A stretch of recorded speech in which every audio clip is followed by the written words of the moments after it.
आपको समझाने आए हैं गीता का सार, जीवन का आधार।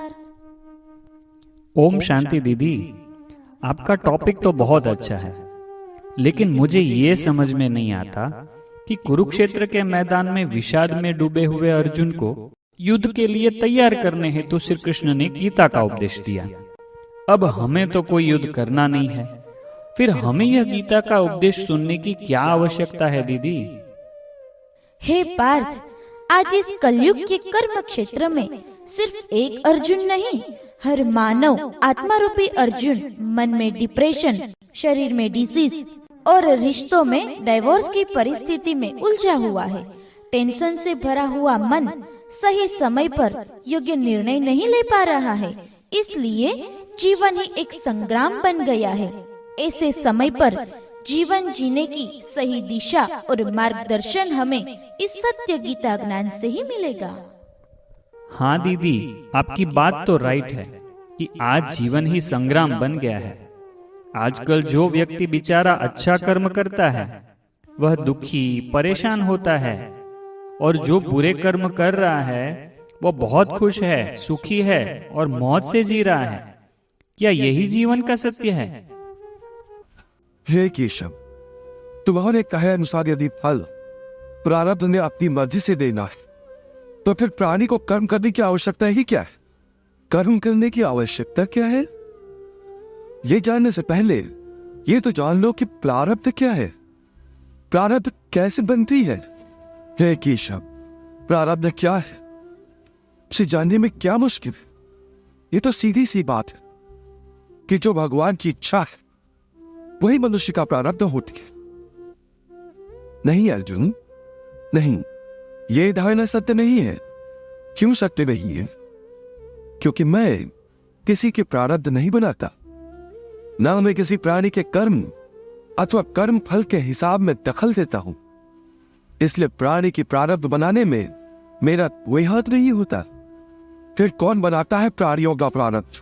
प्राणियों के अपने कर्म, अर्थात ये कि प्राणी जैसे कर्म करेगा उसका वैसे ही फल पाएगा। अच्छे कर्म करेगा तो अच्छा फल मिलेगा और बुरे कर्म करेगा तो बुरा फल पाएगा। यही जो प्राणी के अच्छे बुरे कर्मों के अच्छे बुरे फल का हिसाब है, इसी को प्रारब्ध कहते हैं। अपने पुण्य कर्मों के फलस्वरूप सुख और अपने पाप कर्मों के फलस्वरूप दुख प्राणी इसी जन्म में या अपने अगले जन्म में भोगना ही पड़ता है, वो टल नहीं सकता। इसलिए अकर्मण्य हुए बिना निरंतर अपने धर्म के अनुसार कर्म करते जाओ और मन में यह पक्का विश्वास रखो कि जिस नियत के साथ तुम कर्म करोगे उसी नियत के अनुसार तुम्हें फल अवश्य मिलेगा। कर्म का यह अटल विधान है, इसमें कभी किसी के साथ अन्याय नहीं हो सकता। हे अर्जुन, प्राणी का कोई भी कर्म नष्ट नहीं होता, मनुष्य को अपने हर कर्म का फल अवश्य मिलता है। तो समझा पार्थ कि हमें सदैव अच्छे कर्म ही करते रहना चाहिए, क्योंकि यही कर्म हमारे साथ प्रारब्ध यानी फल के रूप में चलते हैं, चाहे इस जन्म में चाहे अगले जन्म में। जो किया है वह हमें ही भोगना है, सुख या दुख के रूप में। इसलिए कौन देखता है, मन चाहे सो कर लो, ये विचार निकाल दो। सदैव याद रखो, जो कर्म मैं करूँगा मुझे ही उसका फल भोगना है। दीदी, अगर मनुष्य कर्म करके मर जाता है तो क्या फिर भी उसे उस कर्म का फल भोगना पड़ता है? तुम इस सत्य को समझ लो पार्थ कि मूल तत्व शरीर नहीं आत्मा है, और मृत्यु उसकी यात्रा का अंत भी नहीं है, क्योंकि उसकी यात्रा तो अनंत है। मृत्यु तो केवल एक पड़ाव है पार्थ, केवल एक पड़ाव। सांस का अंत पवन का अंत नहीं है। यूं समझो पार्थ कि प्राणी तो पहले बालक होता है, फिर वो बालक युवा हो जाता है, फिर वो युवा वृद्ध और फिर मृत्यु। किंतु ये यात्रा तो शरीर की है। आत्मा तो इससे भी आगे जाता है। वो एक शरीर को त्याग कर कोई और शरीर धारण कर लेता है। इसलिए जो यात्रा मृत्यु पर समाप्त हो जाए वो तो केवल शरीर की यात्रा है पार्थ। ये आत्मा क्या चीज है दीदी? मुझे तो मेरा मन ही चलाता है, आत्मा नहीं। मान लो मुझे मन हुआ कि मैं घंटों बैठकर मोबाइल देखूं, तो देख लेता हूं। मन में आया कि आज होटल में पिज्जा बर्गर खाना है, तो खा लेता हूं। मन ने कहा आज कॉलेज नहीं जाना है, बस यूं ही घूमना फिरना है, तो वही करता हूं। पार्थ, जरा सोच लो, तुम मन को चलाते हो या मन तुम्हें चलाता है? मतलब मैं कुछ समझा नहीं दीदी। क्या तुम्हारा मन तुम्हारे कंट्रोल में है? जब तुम अपना मन पढ़ाई में या कोई अच्छे काम में एकाग्र करना चाहो तो कर सकते हो, या मन भागता है? जब मन में नेगेटिव व्यर्थ विचार बहुत चलते हैं तो क्या तुम उसे स्टॉप कर सकते हो? क्या तुम्हारा मूड कभी ऑन तो कभी ऑफ ऐसा होता है? अरे हाँ दीदी, ऐसा तो मैंने कभी सोचा ही नहीं कि मैं अपने मन को कंट्रोल करूं। क्या मन को मैं अपने वश में कर सकता हूं? क्या यह संभव है?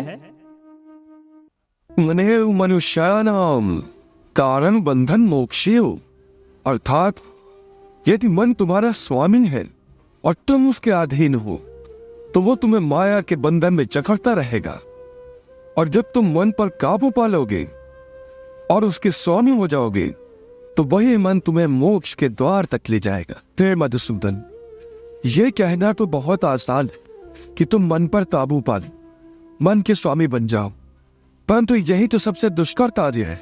हे अर्जुन, तुम्हारा यह कहना सत्य है कि मन अति चंचल है, उसे अपने वश में करना बहुत मुश्किल है।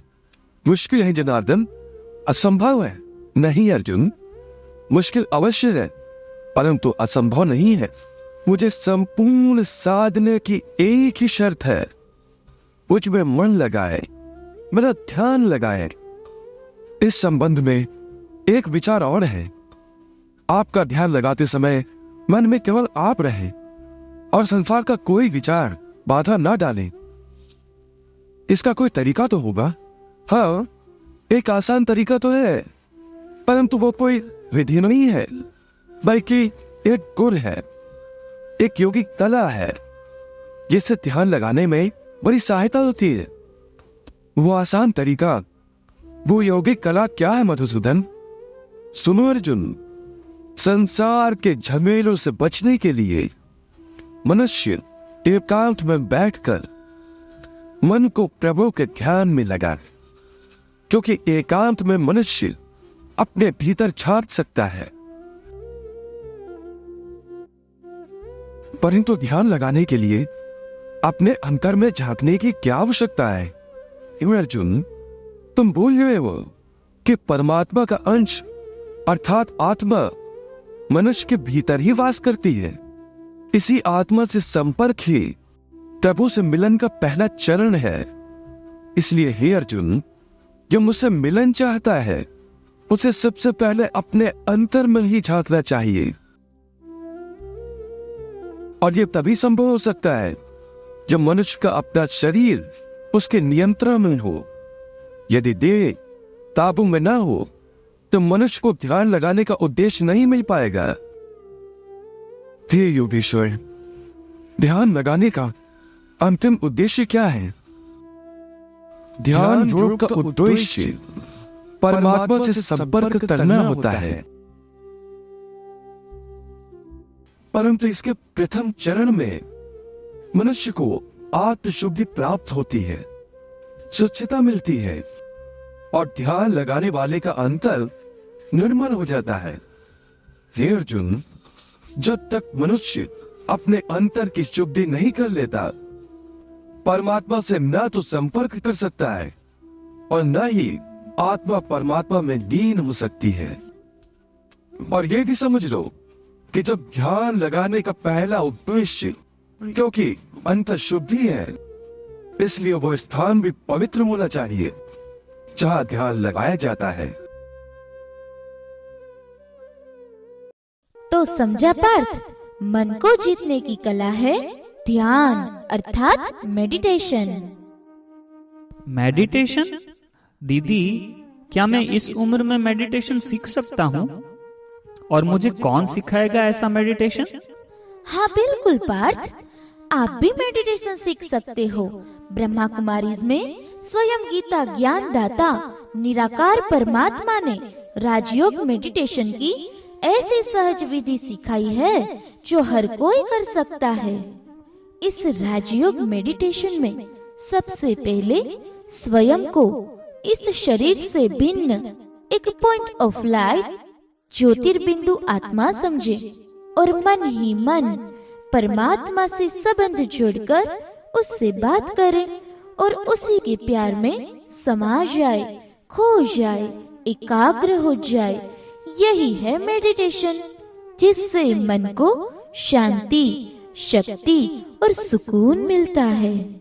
तो आइए आप सबको भी परमात्मा की ओर से हार्दिक निमंत्रण है, ब्रह्मा कुमारी सेंटर पर आकर राजयोग मेडिटेशन सीखे जो सबके लिए निःशुल्क है। ओम शांति।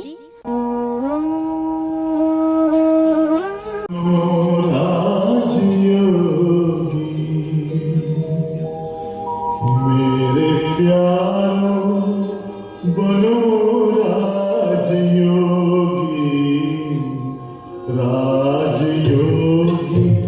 बनो राजयोगी, मेरे प्यारों बनो राजयोगी, राजयोगी बनो राजयोगी।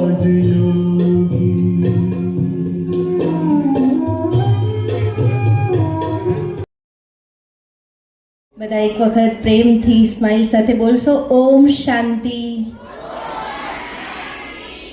સન્માનીય મંચ સર્વ વડીલો તથા સભામાં ઉપસ્થિત સંસ્કૃત પ્રેમી, ગીતા પ્રેમી, સર્વ પ્રભુના બગીચાના કોમળ કોમળ ફૂલો, આપણે ઘણા સમયથી સાંભળી રહ્યા છીએ શ્રીમદ ભગવદ્ ગીતાનું મહત્ત્વ અને એના જીવનમાં એનું એપ્લિકેશન કઈ રીતે કરવું।